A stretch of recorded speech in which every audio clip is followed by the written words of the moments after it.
Alright, YouTube, Nate Dunn back again, Mississippi Wrenches. So today we got a little small job here and there. It may come into somewhat of a pick my ride wise, but first thing first, we gotta do the fix of it. So we gotta fix the trunk. You saw how it was, did it in pretty good.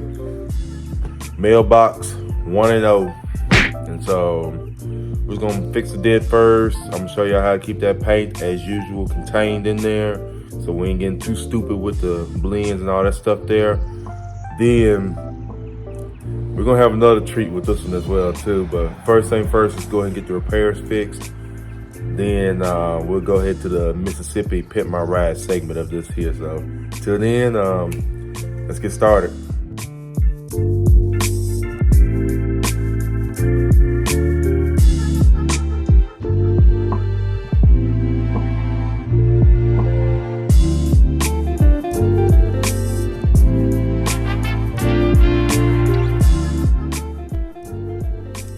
Right here, I'm just showing you that this is gonna be the part here where we're gonna push that dent out with.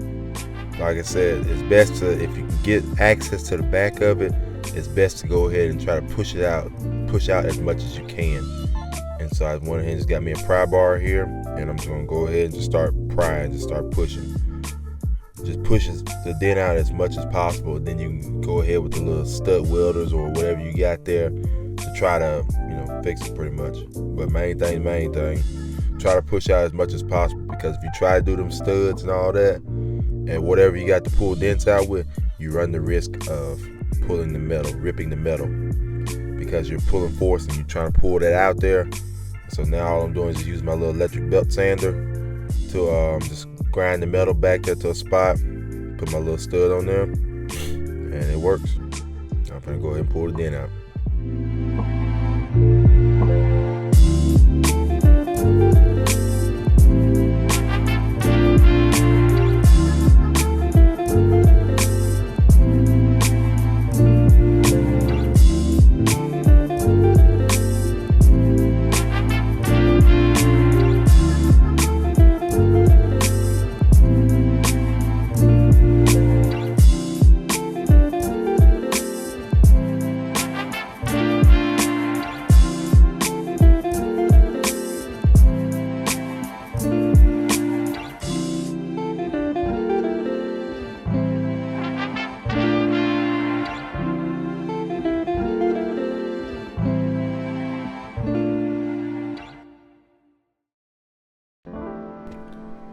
So some of y'all might be saying, what am I doing here?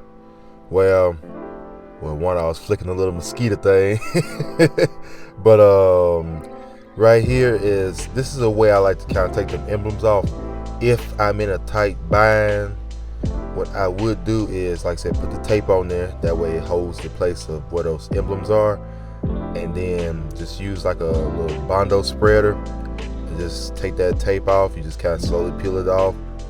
And I have in the past reused those by just putting that little bit of either 1 minute glue or emblem glue on the back of just whichever one you got access to there, and it works. That's if you're in the bind, but I wind up just buying new emblems on this project here.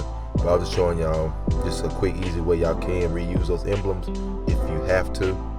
And right now, all I'm doing is just kind of put the Bondo here, just kind of getting it flowed in there.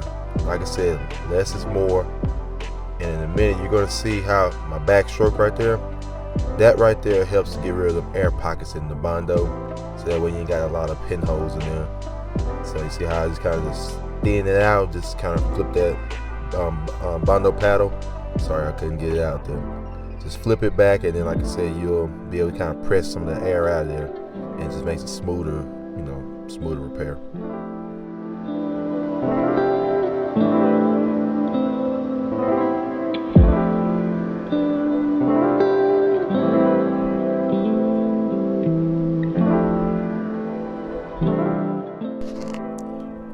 And like I said, fast body repair, just use the DA just to knock off like 80%, I would say 75 to 80% of the Bondo, and then come back with a block.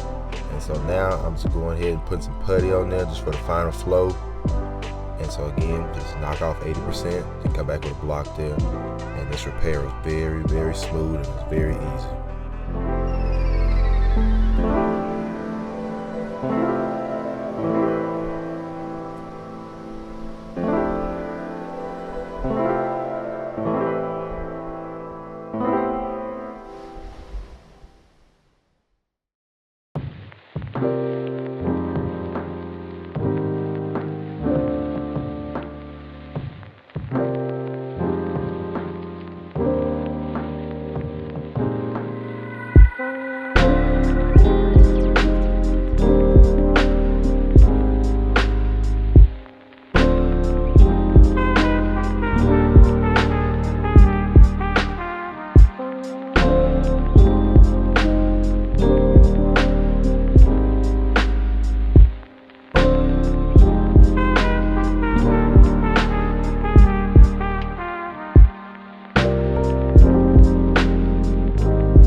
Y'all don't adjust your TVs, don't adjust your phones, because something ain't right. So this right here, I had a problem with this here. So the color is NAW, and it makes sense for it, because no, that ain't gonna fly.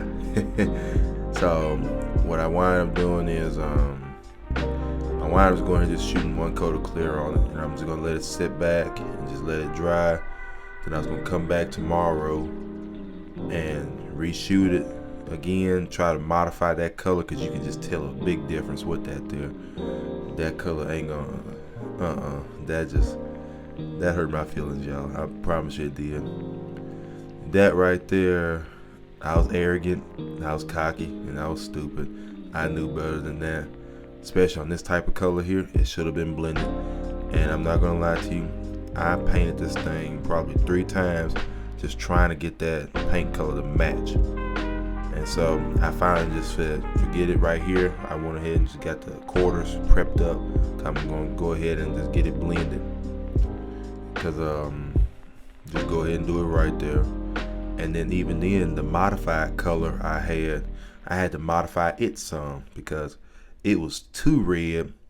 But I'll show you in a minute though. Right now, this is me just using Comet. This is what I use to prep. I was a little mad. I was like, take that. You're making me paint you all over again. I was a little mad with that, but it's all good though. We're gonna make sure we get it right though. But you'll see in a minute, the base coat.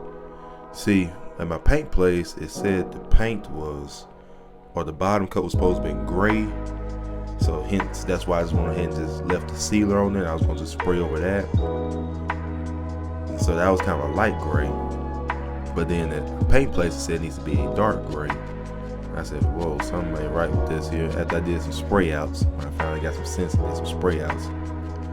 And so afterwards, I wound up trying to do like a light red. This was probably the 3rd time I tried to shoot it, and it just wouldn't work. And so finally, we went ahead and just chipped it. We used that spoiler. The spoiler was the closest color to the body of the car. We chipped it, the spoiler, and that was a match right there all day long. And so at the end of the day, it was like a dark kind of maroon red a little bit, with a little bit of the sparkle, or a little bit of mica in the mid coat. So now you see I got it all taped up and masked up here. We're doing it right now. And so what I mean by I had to modify the modified paint, or the paint that's not for the car. I'm sorry, let me interrupt here as well. But this right here is just my blender, my color blender. I'm using it as a wet bed. Pretty much it's just a clear base binder. So it's gonna help me with my blends and all that stuff there. And I'm just making it to a wet bed, so that way I can go ahead and swap my PPS cups, and I can actually just have that edge of that paint and all that just lay in it. But anyway, I had to modify that paint though, and I had to wind up using some of my bottom coat in my mid coat. See, this is the bottom coat right here, and the bottom coat actually looks pretty dang close to the actual body color, and so I had to darken that mid coat just a little bit. So I had to wind up pouring, well, let me quit lying, I had to darken it a lot. I had to put a good amount of that bottom coat into my mid coat, and it actually worked. It got me where I needed to be, at least enough to blend it and make it the color just be lost in the sunlight. I'm sorry that this is a long explanation, but this job right here gave me fits. I am not gonna lie to you, and it humbled me. Shout out to my man Trigger Man here. I'm showing y'all how I'm keeping this blend here. So what I'm doing is, like I said, I'm showing you, don't go below that line with the paint there. Just keep it upwards, and then as long as we got those two where the top of that quarter panel and that trunk is aligned or next to each other, as long as they match, you're gonna get a match no matter what. And what you just saw me do right there, just put like the little wet bed first, so that way my metallics in this mid coat is gonna land in there and just kind of lay down, not stand up. Like I said, you just saw that just then. I'm keeping it above that line, and don't go anywhere below that line, because if you do, you're gonna see it. But now I'm going ahead and spraying it.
I think we have a winner here.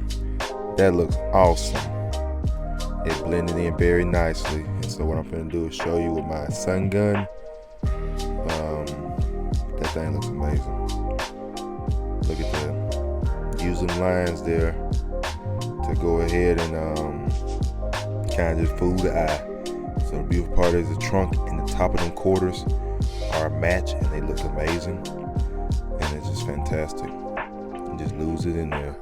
So we got a winner chicken dinner. So now putting the clear coat on, and if you notice the first coat of clear, I don't go all the way to the edge, and there's a reason for that there. As funky as this color is, I'm afraid of having that clear coat build up on the edge, and I've heard of the rumor of the swimming pool effect. So meaning if I had like 2 coats of clear all the way at the edge there, it may make that panel look a little darker than the adjacent panel, whatever you want to call it there. The adjacent panel, so it would have probably made that quarter look a little darker than that door. So what I did was just stop just slightly before I got to that edge. And so the second coat of clear, I'm gonna go all the way to the edge. And that way, that should help me even more with my blends. Not make the quarter panel look darker than the door, and it should be all right. So see, now I'm going ahead and going all the way to the corner now. And I hate that I really wanted this job to be a little slicker than it really was. I didn't have the right reducer that I really wanted. I wanted slow, so that way it have a little time to flow. That rhymes. This is medium. So I'm really trying to work with it, trying to get it to slick out as best as possible, especially with that second coat. But you know what? It did all right there. It did pretty good for me. I was just happy for what I got at this point in time with this job. I really was. But that R500, that gun just absolutely works. So that's what I did this job with, and I love it because it didn't put my compressor on too much strain. So it just works. That's all I can say. I'm definitely glad that we're done with this one here for sure. This is the last leg of it.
Here it goes. That car looks good there. It really do. Look at that in the sunlight. That's a spoiler on it now. I really hope y'all enjoyed this content right here. This was the humbling of Nate. Like I said, I really hope y'all enjoyed it though. But until then, you know my motto: like, comment, subscribe, please share the video. I really would appreciate your support. And until then, you know my other motto: stay busy and have fun with it. I'm not gonna say I had fun with this one here, but it was definitely a learning lesson. Stay humble and just paint.